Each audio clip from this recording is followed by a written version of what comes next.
நீங்கள் பார்த்து ரசித்துக் கொண்டிருப்பது உங்கள் ஜித் தொலைக்காட்சி. சாமி கணபதியே என் குரு, கணபதியே என் குரு, அப்பனை கனவிலையும் நான் மறவேன். குணபதியே ஆறுமுக, சாமி குஞ்சரமே உமை பாட, நாம் பாடுவோமே ராமா உன்னை, ராமா பல காலம்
மாரியம் புத்திருக்கு வந்தருள் மூணு முகம் கொண்டவளே முப்புறத்தை ஆண்டவளே முக்கனிய முப்புடாவி முன்னால் வந்தருள் ஒரு சந்தேன மாரியம் கற்கார்க்க வேணும் கரிக்கனாச்சி அம்பிகை கரிக்கனாச்சி அம்பிகை தாய கலை கருள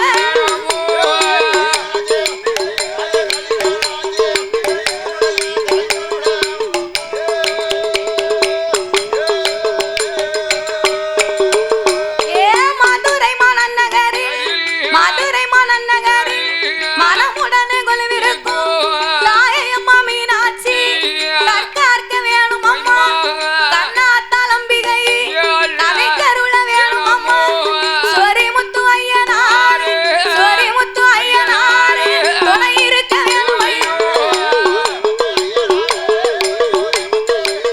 எனக்கு துணை இருக்க வேணும் ஐயா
கவிகள் கனநாத நாமம் பெற்ற கலை உலகில் காதி வச்ச கலை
வாரியா போவோம். எங்க அவ கேட்காவோ சாப்பிட்டு வீட்டுக்கு போவோம். தாத்தாவை கூப்பிடுறியா? உன்னைய கூப்பிடல தாத்தா, எதுக்கு? சேர்ல உட்கார்ந்து இருக்காங்கல்ல சரி, அவங்க எல்லாம் ஏக்கா வாரியா வீட்டுக்கு போவோம். வீட்டுக்கு இப்ப தானே கதையை இப்ப ஆரம்பிக்க. தானே கதைய ஆரம்பிக்கு. இருந்த இடத்த விட்டு யாரும் எந்திரிச்சிடாதங்க, அசைஞ்சிடாதங்க. ஒரு பெரியம்மா இருப்போம், இப்ப தானே ஆரம்பிச்சிருக்கு அப்படிங்காங்க. சரி, ஒரு பெரியம்மா போவோம், ஆ, வாங்க சாப்பிட்டு வீட்டுக்கு போவோம். அவங்களுக்கு உடம்புக்கு எப்படி வரும்? அவ உடம்புக்கு எப்படி வருதோ யாருக்கு தெரியும். அதான் தெரியல. அச்சடி அச்சடி கிச்சடியா வருது. அவன வேலை அப்படி. சரிதானே. அவன் வீட்டு வேலை பார்த்து சடங்கு நாங்க அரக்கன்களை சுருக்கா சொல்லி மாரியம்மன் கதை பாட போறோம். சபையோர்கள் கேட்டுடு நாம் பாடுகிற பாட்டதில ஒரு பழுது குச்சம் வந்துட்டாலும் உங்க பாலைக்கு போய் என்ன வேண்டும் நான் சொல்லுகிற சொல்லாதி. ஒரு சொல் குறைகள் இருந்துட்டா உங்க சொந்த குழந்தை போல என்ன அறிந்து நான் பாடிட்டான், அறியாமல் பாடிட்டான், எனக்கு தெரிந்து நான் பாடிட்டான், தெரியாமல் பாடிட்டான், அதிலே முன் சொல் பின்னால் வந்துட்டான், இல்லை பின் சொல் முன்னால் வந்துட்டான். ஆறு பிழை 100 கூச்சம், ஆறு பிழை 100 கூச்சம், எங்களை ஆதரிக்க வேணும் ஐயா.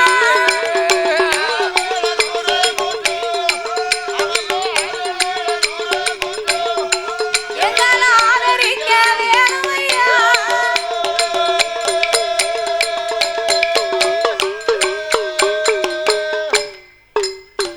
சபையோர்களே, பெரியோர்களே, பெரியோர்களே, சபை நிறைந்த தாய்மார்களே, அமைய பெரியோர்கள், சபையோர்கள், என்னை பெற்றெடுத்த தாய்மார்களே, தாய்மார்களே, கல்வி கற்ற பெரியவர்களே, பெரியவர்களே, தொழில் படித்த கலைவாணர்களே, கலைவாணர்களே, எனது அருமை சகோதர சகோதரர்களே, சகோதரிகளே, வருங்கால மாணவ செல்வங்களே, செல்வங்களே, வாலிபர் இளம் சிங்கங்களே, இளம் சிங்கங்களே, சிங்கிகளே, அதாவது என்ன சிவகங்கைக்கு அருகாமையில் அமைந்திருக்கக்கூடிய அமைய இந்த சக்கந்திமான் நகரத்திலே நகரத்திலே மக்களை காத்து ரட்சித்து சரி என்றென்றைக்கும் கிருபையோடு கொலுவிருந்து வரக்கூடிய அருள்மிகு ஸ்ரீ கைலாச விநாயகர் திருக்கோவில் மகா கும்பாபிஷேக விழாவை முன்னிட்டு அமைய இன்றைய ஒரு நேர நிகழ்ச்சிக்காக மட்டும் ஆமா நாமளுடைய வில்லிசைக்கு அன்போடு அட்வான்ஸ் கொடுத்து நாமளை வரவழைத்து உள்ளார்கள். அழைத்து உள்ளார்கள். நாமளை அன்போடு வரவழைத்த அனைத்து உள்ளங்களுக்கும் நாங்கள் நன்றியை தெரிவித்துக் கொண்டு ஆமா படிப்பது ஒரு நேரம்,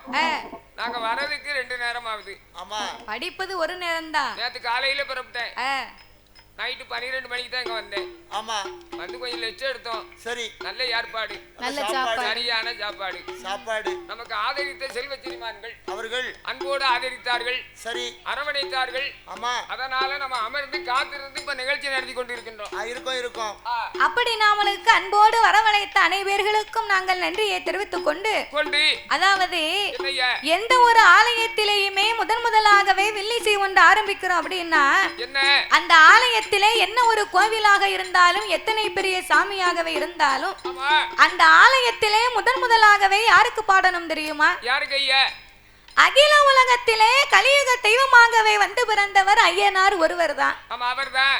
அப்படின்னா நம்ம எல்லாம் தாய்க்கும் தந்தைக்கு வந்து பிறந்த சாதாரணப்பட்ட மானிட மனுக்கள்.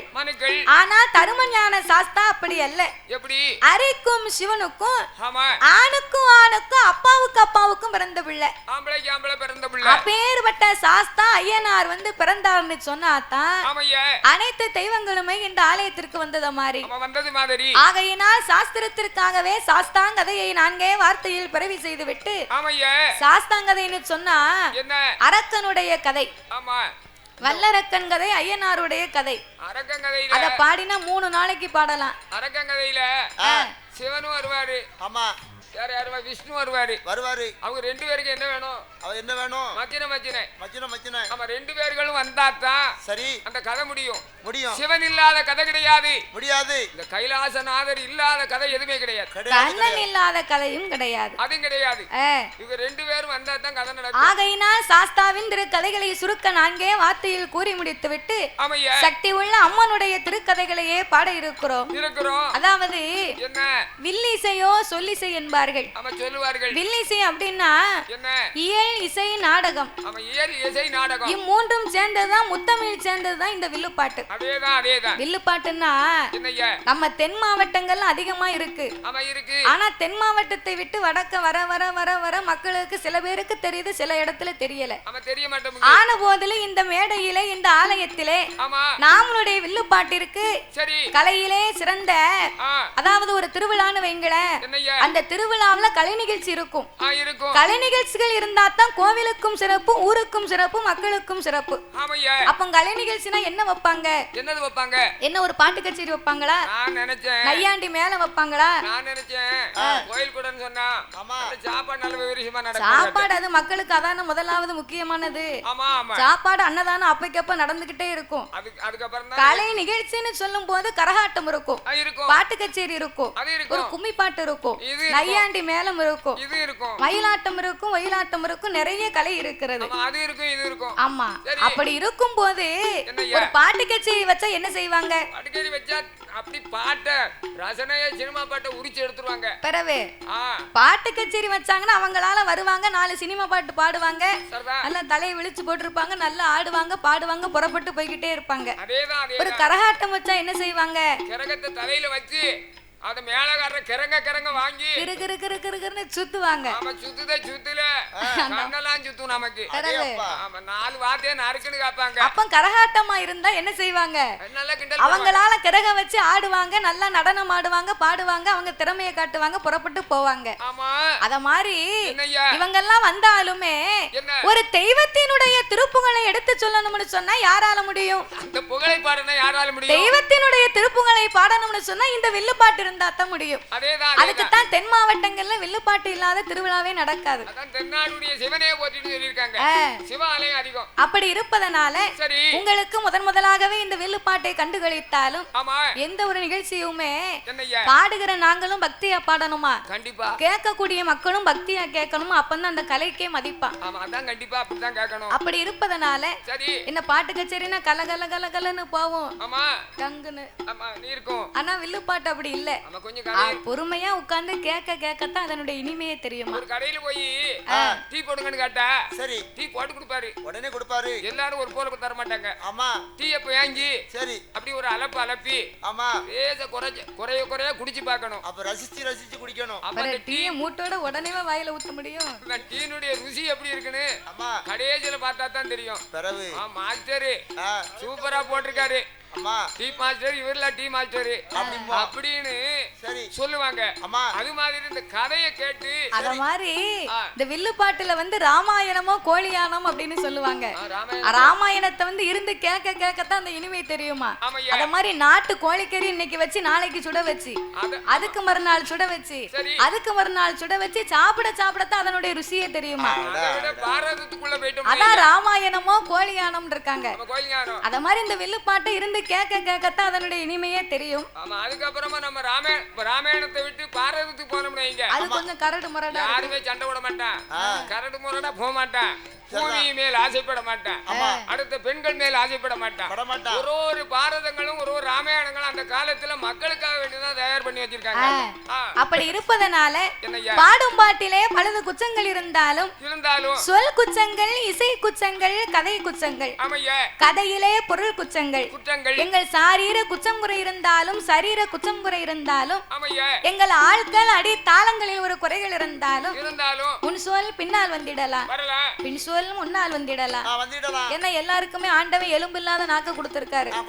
அடுத்தவங்களை பேசும்போது அந்த நாக்கு என்னமா வளையும் தெரியுமா? அடே அப்ப நாமலாம் தண்ணியை குடிச்சு குடிச்சு பேசுவாங்க. பேசுவான் புரணி பேசுவான். ஆமா சரி. அப்படி இருப்பதனால சிக்கன் எடுத்து வரட்டி வச்சா நாக்குல எப்படி போகுது? அந்த 32 பல்லுல நாக்கு கடிபடாம உள்ளதல்ல அந்த கறியை. கறிய மத்தன நாக்கு தள்ளுது கடிபடாம. நல்லா இருந்தா தான் உள்ள போகும்.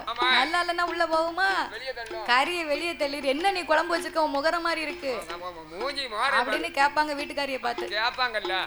சரி. ஆகையினால் அறிந்து பாடினாலும் அறியாமல் பாடினாலும் தெரிந்து பாடினாலும் கதைகள் எங்களுக்கு தெரியாமல் பாடினாலும் இந்த வில்லு பாட்டில நீங்க முதலாக கேக்குறீங்க. முதல்ல கேக்கியா? ஆகையினாலே ஒரு சின்ன கருத்து என்ன முதல்ல கேட்கவங்களும் இருக்கலாம். சரி 1000 கூட்டம் இருந்தாலும் அதுல ஒரு ஆளு என்னை எங்கயாவது பாத்துருக்கலாம். இந்த வில்லு பாட்டு இப்படித்தான் இருக்கும். இந்த ஏரியாவுல நீங்க முத பார்க்கலாம். ஆனாலும் சிவகங்கையில நாங்க 2வது முறையாகவே வந்து விட்டோம். ஆமா இதுக்கு போன ஒரு 10 நாளைக்கு முன்னாடி வந்தோம். 10 நாளைக்கு முன்ன குட்டியா? ஒரு மாசம் முன்ன குட்டி போக மகரிஷி கோயிலுக்கு வந்திருந்தோம். அது ஐயா ஏற்பாடுல அந்த ஐயா எங்களை அழைச்சிட்டு வந்தாங்க. அப்படி இருப்பதனால 6 பிள்ளை 100 குச்சங்கள். உங்கள் வீட்டு பிள்ளை தவறு செய்தால் அதனை எப்படி வீட்டிற்கு அழைத்து சென்று அன்போடு ஆதரிப்பீர்களோ நல்ல நல்ல பெரம்பெடுத்து எப்படி வாங்குவீங்களோ அத மாதிரி உங்களுக்கு கோவம் வந்தா தாத்தா வச்சுக்கோங்க. 10 இட்லியை கொடுத்து பெரம்பிட்ட வாங்குவாங்கன்னு வாங்கலாம். ஆனா ஒண்ணு பாட்டு முடிஞ்சது ஒரு பாட்டுல கொடுக்கணும். என் முகத்தை பார்த்த உடனே உங்களுக்கு ஒரு பாட்டுல கொடுத்தா தான் அவருக்கு சரி. என் முகத்தை பார்த்த உடனே என் முகத்துல என்ன வரும் தெரியா? என்னது வரும்? பால்வடி முகம். ஐயோ பச்சைப்புள்ள முகம் மாதிரி இருக்கு. என்ன அடிப்பாங்களா? அம்மா அம்மா நீலிக்கு கண்ணீர் நெத்தியில மாதிரி நீ கண்ணீரை வடிச்சிருவேன். ஆமா வடிச்சிருவேன். உங்கள் வீட்டு பிள்ளை தவறு செய்தால் அதனை எப்படி வீட்டிற்கு அழைத்து சென்று அன்போடு ஆதரிப்பீர்களோ அதுபோல் எங்கள் 6 பேர்களையும் ஆதரிக்குமாறு கேட்டுக்கொள்கிறோம். பாதி மதி மான் மழுவும்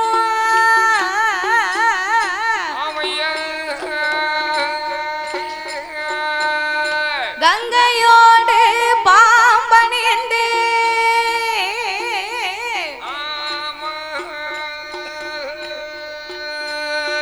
பார்வதியை மனம் புரிந்த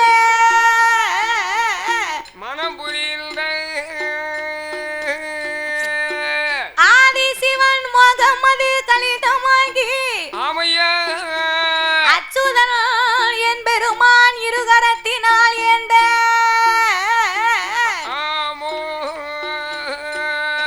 சோதி மணி விளக்கு ஒளிர்வு போல் 5 மைந்தர்கள் தோளினில் பூநூல் இளங்க தோன்றி மேதினில் அரிக்கும் சிவனுக்கும் ஐயனுக்கும் ஐயனாக வந்து பிறந்த தருமஞான சாஸ்தாக்கள் யாரெல்லாம் வந்து பிறந்தார் தெரியுமா?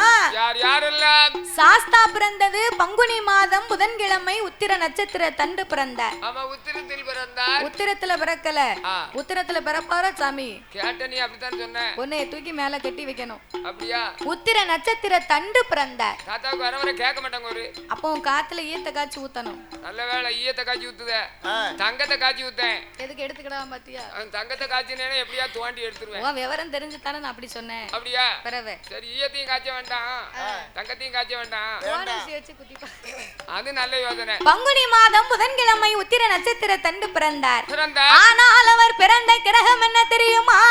பங்குனி மாதம் புதனது உத்திரம். பங்குனி மாதம் புதனது உத்திரம். பௌரண பஞ்சமி கடக லக்கணத்தில் இந்திரமாகவே அமிர்த யோகத்தில் ஆதிக்கும் ஜீவனுக்கும் பிள்ளையாய் பிறந்தார். கையில் பிறந்தவர்க்கு கையனார் என்றோம்.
திறக்காவோ அப்புறம் மூடிக்கிட்டாவோ உங்ககிட்ட அங்க வச்சே சொன்னேன். எப்படி தென்காசியில 4 கிழவி வரமுனா என் கூட சரி எதுக்கு உலக போட நம்ம கூட உங்ககிட்ட கிழக்குதானே வருவா அப்ப நீ சொன்ன இவளுக்கு தெண்டமா செலவு போடவா அப்படின்ட்டு நம்ம அங்க சிவகங்கைக்கு போனோம். நான் சிவகங்கையில போனா மக்கள் எல்லாம் கொலவு போடுவாங்கன்னு நம்பிக்கையில வேண்டாமனே. அப்படியா? பிறவே இங்க உள்ள ஆளுகளுக்கு கொலவை போட தெரியாது. போட தெரியாதுன்னு யார் யார் சொன்னா? அப்ப போடட்டும் பாப்போம். தாய்மார்களுக்கு இப்ப கொலவு போட யாரும் கொலவை போடுறாங்க சும்மா விளையாட்டு சொல்றா. கொலவெல்லாம் போட தெரியும். என்னாச்சு? போட தெரியும். எதுக்காக போட மாட்டோம்? இப்ப மழை வர இடி மின்னுது. எதுக்காக போட மாட்டோம்? கொலவை போட தெரியும், கூட்டத்துல கொஞ்சம் வெக்கமா தெரியுது. ஆமா அது இருக்கத்தான் செய்யும். ஆனா இப்ப போடுவாங்க பாரு. இப்ப கேக்கனே. இப்ப அவங்க கொலவை போட்டாங்கன்னு வைக்கி. உன் காத்த அறுத்து நீ கீழே வைக்கணும். காத்த அறுக்க மாட்டேன். இப்ப காத்த அறுக்கணும், நீங்க கொலவைய போடணும். காத அறுக்க மாட்டேன். காதால கொலவை போடுறதை இனிமையா கேப்பேன். நீ பாரு இப்ப கொலவைய பாரு. பாப்போமே. போடுங்கம்மா ஒரு குலவை. நாய பொன்னான மணி குலவை. ஏ குலவை இட்ட மக்களுக்கு சாஸ்தா கோடி வரம் கொடுப்பார். அவர் வாக்கு சொன்னா தப்பாது. சாமி வரம் கொடுத்தா வையாது. அவரை நம்பி வந்த மக்களுக்கு அவர் நல்வாக்கு சொல்லுவாரா. ஏ பொன்னால பூநூலா பொன்பதித்த தாவடம்மா. வெள்ளியால பூநூலா வெங்கலத்த தாவடம்மா. ஏ தங்கத்தால பூநூலா அவருக்கு தனி வயிற தாவடம்மா. ஆனப்பட குதிரைப்பட ஐயங்காட்சி பேப்படையா. அத முன்படையா பின்படையா அவருக்கு தண்டி ஏழும் பெரும்படையா. ஆன புலி கூட்டத்தோடு ஐயன் பிறந்தாரே. அரிக்கும் சிவனுக்கும் ஐயனுக்கும் ஐயனாகவே வந்து பிறந்ததினாலே அவர் அரிகர சுதனாக ஆனந்த சித்தனாக ஐயனுக்கும் மெய்யனாக சபரிமலை சாஸ்தாவாகவே வந்து பிறந்தார்.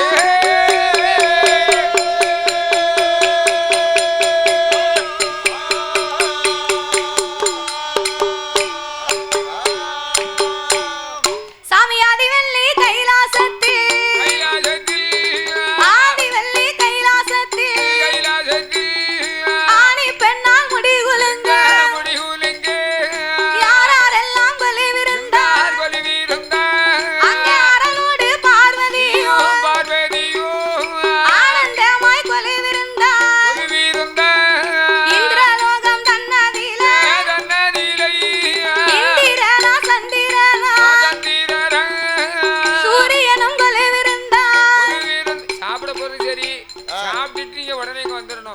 சாப்பிட்டு இங்க வரலன்னு வைங்க, ஆமா, நாங்க அங்க முக்குல முனி நிக்கி. சரி புடிச்சுக்கிடும். முக்குல முனி நிக்கி.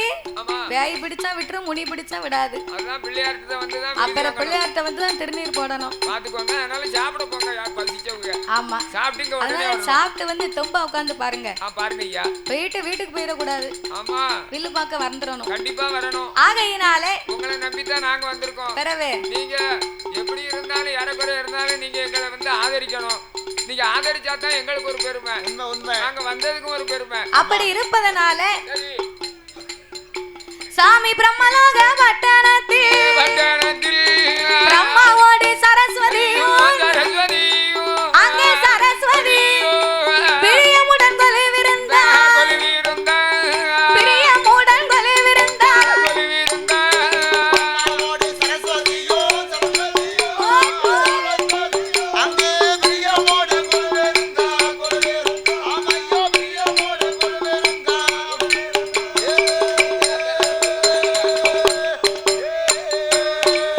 முற்பத்து முற்கோடி தேவர்கள்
இறைவன் வாழும் அந்த கைலாசபதியிலே ஆமையா ஆண்டவனாகிய சாட்சாதி சிவபெருமான் என்னையா நீலகண்டனாக கரை கண்டனாக ஆமா காலகண்ட மூர்த்தி என்றும் அழைக்கப்பட்ட சங்கரன் சதாசிவன் சர்பாகரன் சாலாசூடன் ஆமா காலாகலன் காமாதை கண்ணன் கண்ணன் கண்கண்ணன் திருநீகன் திகம்பரன் திரிசூலன் தில்லையம்பலன் ஆமையா திருநீலகண்டனாகிய சிவபெருமானோடு யானை தோல் போர்வையும் புலித்தோல் ஆசனங்களோடு சக்தியோடு ஆண்டவன் கைலாசத்திலே கொலுவிருந்து வருகின்றார்.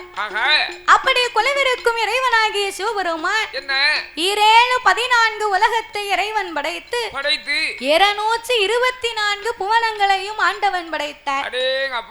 7 சப்தா சாரங்களாகப்பட்ட கடல்களை படைத்து கல்லுக்குள் இருக்கும் தேரையவும் தாயார் கற்பையுக்குள் வாழும் சிசுவையும் முட்டைக்குள் உருவாகும் குஞ்சியவும் ஆண்டவன் படைத்து ஓரறிவு முதல் 6 அறிவு படைத்த நாமளை போன்ற மானிட மனுக்களை ஆண்டவன் படைத்தார். நாமளை எல்லாம் ஏன் படைத்தார், எதற்கு படைத்தார் தெரியுமா?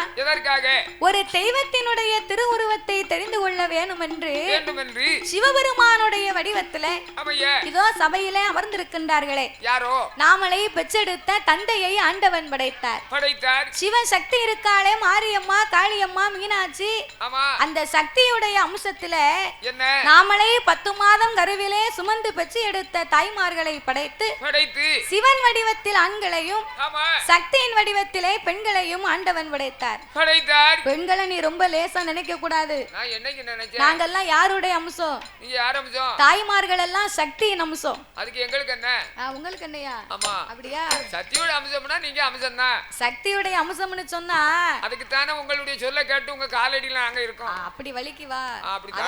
வீட்டை விட்டு வெளியே வரும்போது என் மனைவியோட காலை தொட்டு கும்பிட்டு தான் வருவேன். அப்படித்தானே கிடைக்கும்.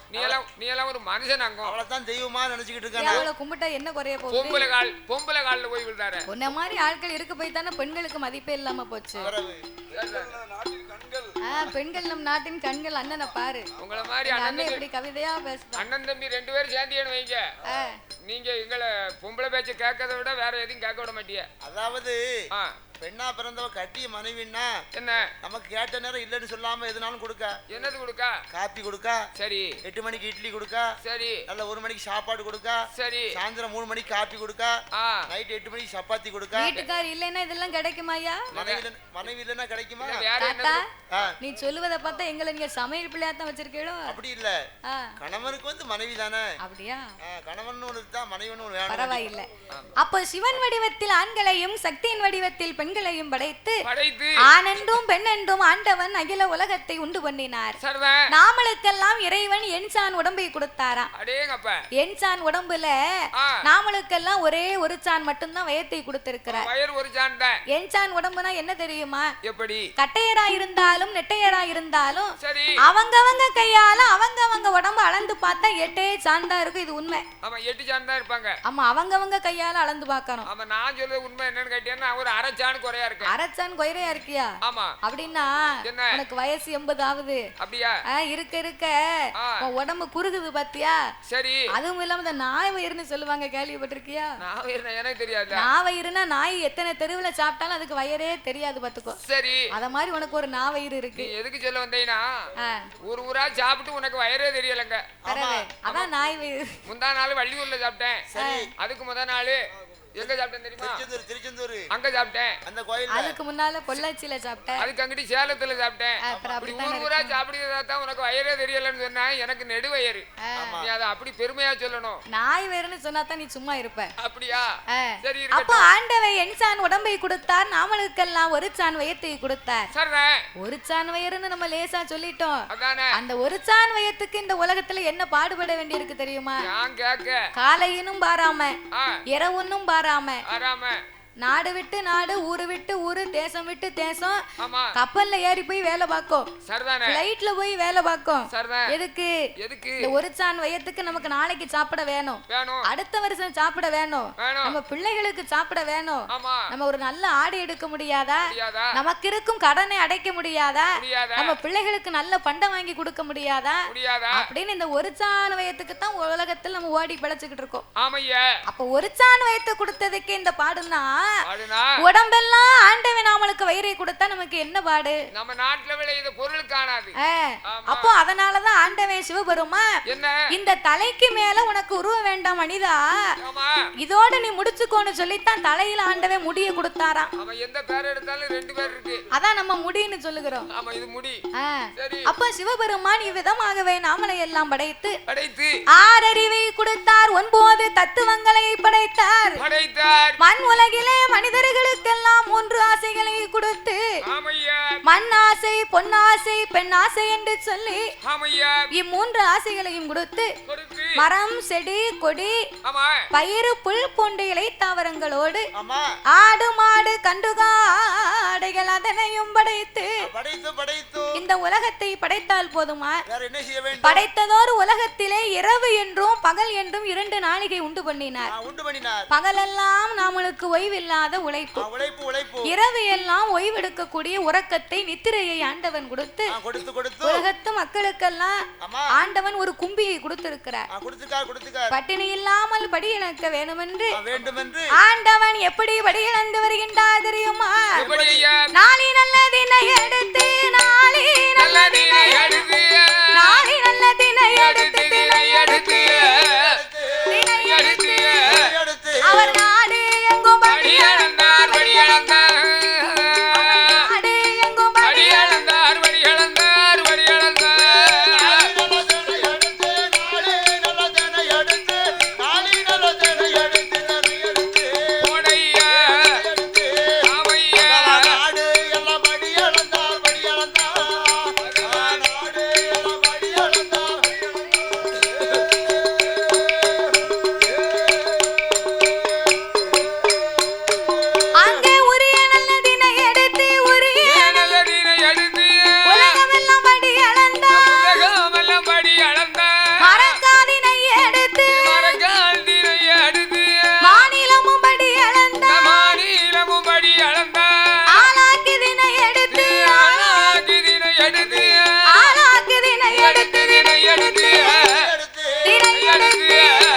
அவர் அகிலம் எல்லாம் படி இழந்தார், படி இழந்தார், ஆண்டவர் அகிலம் எல்லாம் படி இழந்தார், படி இழந்தார், படி இழந்தார்.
கல்லில் வாழ் தேரை முதல் கற்ப சிசு உயிர் வரைக்கும் முட்டைக்குள் உருவாகும் குஞ்சுக்கும் மாங்கொட்டைக்குள் இருக்கும் வண்டுக்கும் படி இழந்தார்.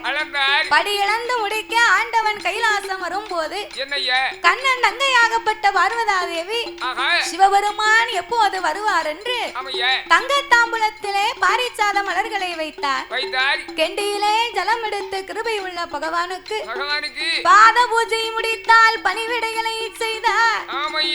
கலைத்த பகவானுக்கு கலைப்பாரி கொடுத்து இளைத்து வந்த ஈசனுக்கு இளைப்பாரி கொடுத்து ஆமையா படியிழந்த ஆண்டவனுக்கு ஆமா பாலும் பழமும் கொடுத்தாலாம் அந்த பார்வதா தேவி. அவளா பெண்டாட்டி அவளா பொண்டாட்டியா? ஏன் உன் வீட்டுக்காரி உனக்கு பிடிக்கலையா தாத்தா? அவ எப்ப போவோம் திண்ணைய முழுவம்ட்டு இருக்கா. அப்படியா? யாமனு கேட்கணும். எப்ப போவோம் திண்ணைய முழுவம்னு இருக்கான்னா நீ வார வரத்தும் அப்படி என்ன அந்த அம்மா வைப்போம் அப்படி. சாயந்தரம் 6 மணி ஆயிட்டா தண்ணிய போட்டு என்ன வரத்து வராரு. இந்த மைக் கொஞ்சம் கூட்டி. சாயங்காலம் 6 மணிக்கு வரும்போது நீ வீட்டை விட்டு விடியா காலம் போகும்போது மாப்பிள்ளையா போற. வரும்போது நீ மாப்பிள்ளையா வந்தா தானே ஆச்சு. உனக்கு என்ன தெரியும்? என்ன நான் பகமனுக்கும் படுத பாடி எனக்கு தான் தெரியும். அப்படியா? மம்பட்டியை எடுத்து வயக்காட்டுல போய் வேலை பார்த்து அலுப்போடு வருவேன். சரி அலுப்போடு வந்த உடனே சம்பளத்தை வாங்குவேன். எப்பாடு பட்டாலும் அக்காடு அடிக்கணும். ராயல் அக்காடு ஒண்ணு அடிக்கணும். ஒண்ணு அடிச்சிட்டு வீட்டுல வந்து உறங்கணும்னா தான் விடிய காலம் வேலைக்கு போக முடியும். அப்படியா? டானிக்கு அடிச்சா தானே வீட்டுக்கு வர முடியுது. என்ன குடிச்சிட்டு வரேன் வேலை பார்க்க குடிக்கத்தானேமா. அப்படியா? பரவாயில்ல. அந்த காலம் ஆனாப்புறம் அந்த ஆம்பளை அதிகாலை 5 மணிக்கு எழுந்திரித்து அந்த ஐயா தோல்ல ஒரு மம்பட்டியும் தூக்கி போட்டு காடுகரைக்கு வேலைக்கு போவாராம். அப்ப வேலைக்கு போகும்போது பேயாமலை பெருமலையில வீரச்சமத்த விக்ரமாதித்தனுக்கு ஒரு கோட்டை விதப்பாட்டை அவர் ஒத்தையிலே வரப்பட்டு வாராம். அந்த காலம் அவர் வரப்பு விட்டு எரிஞ்சார்னா மண்ணு முதுகுல விழுந்திருக்கு. அவர் அப்படி மொங்குன்னு ஓங்கி வெட்டி எறிவாரு. வேலை அப்படி பார்த்தாங்க. இப்ப உங்களுக்கு போட்ட மம்பட்டியை புடுங்க பலம் இல்ல. நீயா பேசிக்கிட்டு இருக்க? அவர் ஒரு கோட்டை விதப்பாட்டையும் ஒத்தையில வரப்பட்டினாருன்னு வையே. அந்த கால சம்பளம் எவ்வளவுங்க? வெறும் 1.25 ரூபா. என்ன ரொம்ப குறைஞ்சிட்ட? 1.25 ரூபான்னு அப்பம் பெரிய துட்டு. அப்பம் பெரிய துட்டு. அப்ப 1.25 ரூபா சம்பளத்தை வாங்கிட்டு வந்து ஆனா பிறந்தவர் வீட்டுக்காரி கையில கொடுத்தா அந்த அம்மா என்னைவா புருஷன் வரங்குள்ள ஒரு சோறுகறிய பொங்கி ஒரு முட்டையை கிட்டைய அவிச்சு உனக்கு போடுவா ஆப்பாயில் ஒரு வெந்நீர் போட்டு அந்த ஐயா வரும்போது இந்த அம்மா எப்படி நிப்பா? சிரிச்ச முகமும் சீதேவியுமா நிப்பாளா. இப்படி சிரிச்சு இது எங்க எசக்கியமா சிரிச்சத மாதிரி எல்லாம் இருக்கு. இப்படி மட்டும் சிரிச்சேன்னு வையி இந்த மூதேவிக்கு என்னமோ ஆச்சு, நம்ம வீட்டு பக்கம் போனோம்னா அவளை விட மாட்டா அப்படின்னு அவர் வீட்டு பக்கமே வர மாட்டாரு. இவனுக்கு பிடிச்சது போனோம்னு சொன்னா சரி விளக்கு மாத்திட்டு பிடிச்ச அடிச்சாதான் இவ போவா. சிரிச்சவங்க சீதேவினா எப்படி நிக்கணும்? எப்படி புன்னகை சிந்தி பல் தெரியாம சிரிக்கணுமா? அதான் பெரியவங்க சொல்லுவாங்க. அடேங்கப்ப அந்த பிள்ளைய பாரு, இந்த முருக மகா கோயிலுக்கு வந்திருந்தா அந்த பிள்ளை சிரிச்ச முகமும் சீதேவியுமா நிக்கி லட்சுமி கடாட்சமா தெரியுதுன்னு பெரியவங்க சொல்லுவாங்க. அதுக்கு அர்த்தமே அதுதான். என்ன மாதிரி சிரிச்சா நீ இப்படி சிரிச்சனா ஒண்ணு செய்ய முடியாது. மூதேவி இருட்டுக்குள்ள எங்கனே வேருக்கு என்னத்தைய பிடிச்சி இழுத்துட்டு வந்து வெங்காமரம் கொண்டு விளக்கு வீசினா தான் ஆகும். அந்த மாதிரிக்கு விளக்கு மாத்திட்டு உச்சிட்டு பிடிச்சி அடிப்பாங்க. ஆமா அண்ணா வர என்ன வரம்னு போவோம். ஆமா சிரிப்புல பல விதம் இருக்கு. இருக்குயா நீங்க சிரிக்கனே. ஆணவ சிரிப்பு இருக்கு. சரியா? அன்பால சிரிக்கக்கூடிய சிரிப்பு இருக்கு. ஆமா. பொன் சிரிப்பு இருக்கு. பெண்ணா பிறந்தா அப்படி லைட்டா பொன் சிரிப்பா சிரிக்கணும்.